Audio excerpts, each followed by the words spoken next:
Good evening, I'm Paula Todi. And I'm Adam Clements in for Kyle tonight. After more than 140 years, Cincinnati is getting out of the railroad business. The Cincinnati Southern Railway is a unique asset for the city. James Pilcher tells us why city leaders now want to sell it. In 1880, the city of Cincinnati opened a rail line that stretched from behind here at Union Terminal all the way to Chattanooga, more than 300 miles. But under a new deal, they could be selling it for more than $1.6 billion and doubling the amount of money they get from it annually.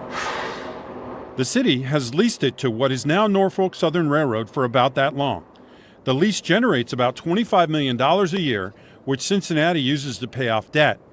But the deal would see Norfolk Southern buy the line, which cuts through the Cumberland Gap in Kentucky, for $1.6 billion. That money would then be invested and put into a trust fund. The proceeds would be used for Cincinnati's growing infrastructure needs, including roads, bridges, and police buildings. Cincinnati Mayor Aftab Purival said the deal should double the amount the city gets annually, and the principal balance would not be touched. Cincinnatians can now rest assured that through this trust fund, our most pressing infrastructure needs will be funded in perpetuity. Cincinnati voters will now be asked to approve the deal on the November 2023 ballot. Ohio State Representative Tom Brinkman Monday filed an injunction preventing members of the Railroad Board from meeting in executive session to finalize the deal.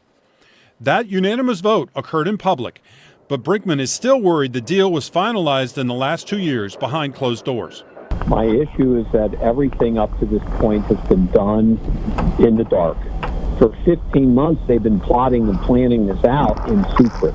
Now, before it goes in front of Cincinnati voters, a key change needs to be made in the state law that oversees the Cincinnati Railroad that would allow them to pump that money into infrastructure instead of city debt. At Union Terminal, James Pilcher, Local 12 News. Cincinnati is currently the only U.S. city to own such a rail line used for interstate commerce. Atlanta-based Norfolk Southern said late today that it would use both internal and external sources to come up with the money to buy the line.